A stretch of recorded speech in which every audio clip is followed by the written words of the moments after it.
मी बोलतो आणि आपण हे जे उपोषण केलं होतं तर आपल्याला कुठला धोका होऊ नये म्हणून जरांगेच्या मागणीला सरकार दबतंय का म्हणून येणाऱ्या निवडणुकीच्या पूर्वसंध्येला निवडणुकीच्या पूर्वसंध्येला आचारसंहिता लागू होताना काहीतरी मागण्या मागून घ्यायच्या अशी आपल्याला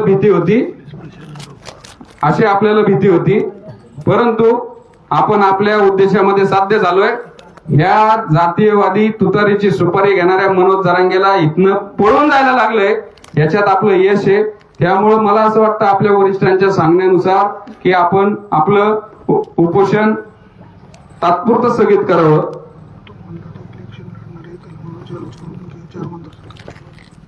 दुसरा एक याच्यामध्ये विषय राहिला की याला 1 वर्षामध्ये या जरांगेच्या चिथावणीमुळं महाराष्ट्रामध्ये ठिकठिकाणी एसट्या फुटल्या, आपल्या पोलीस बांधवांची डोकी फुटली, रोड बंद केले, शाळा बंद केल्या, टायर झाले गेले, याच्यामध्ये अनेक गुन्हे दाखल केले।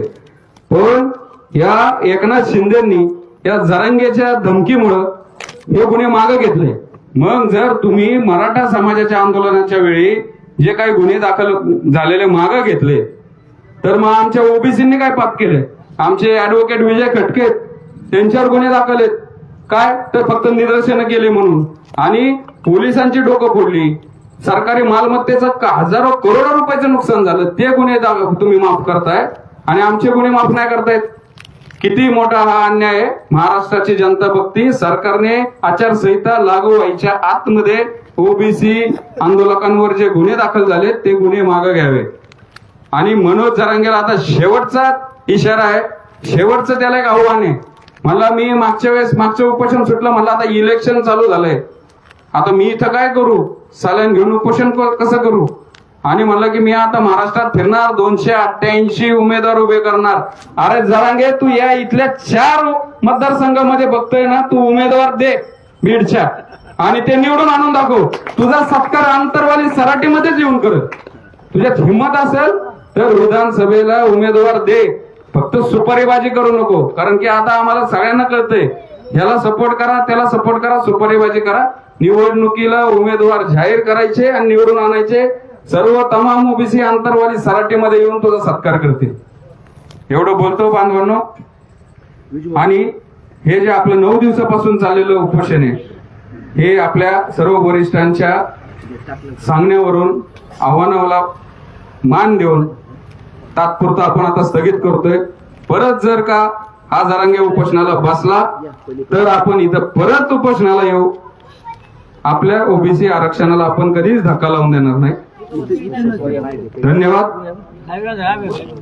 या उपोषणाला पोलीस प्रशासनाने, त्यानंतर जे आमचे वैद्यकीय मदत आहे त्यांनी जे सपोर्ट केला आणि सर्वात महत्वाचं माध्यमाचे जे प्रतिनिधी आहेत त्यांनी आमचा आवाज महाराष्ट्रापर्यंत पोहोचवला, त्या सर्वांचे मनपूर्वक धन्यवाद।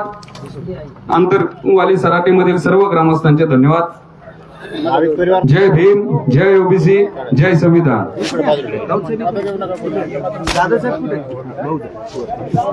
या ठिकाणी आता उपोषण या ठिकाणी सुटणार आहे।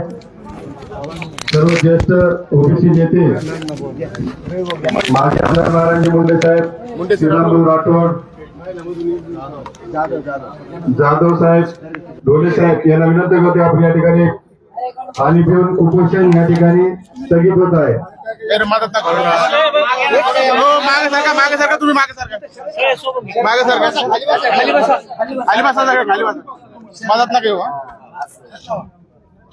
एकच पर्व ओबीसी ओबीसी एकजुटीचा, ओबीसी एकजुटीचा, ओबीसी एकजुटीचा, एकच पर्व ओबीसी सर्व, एकच पर्व ओबीसी सर्व।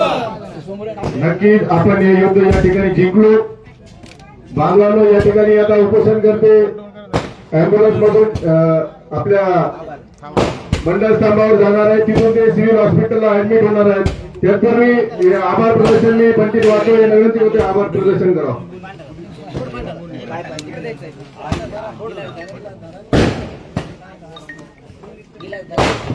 आज आपण सर्व आरक्षण बचाव आमरण उपोषणासाठी वडीगोद्री व आंतरवाली सराटीच्या वतीनं सर्वांचे आभार मानतो. पोलीस बंधू असेल, आरोग्य विभाग असेल, आपल्या सर्वांचे मनापासून आभार मानतो. आज आपले सगळे ओबीसी होते बसून मंडळ स्तंभ येथे जाणार आहेत तरी सर्वांनी तिकडे यायचे. धन्यवाद. ओबीसी एकजुटीचं विजय असो. ओबीसी एकजुटीचं विजय असो.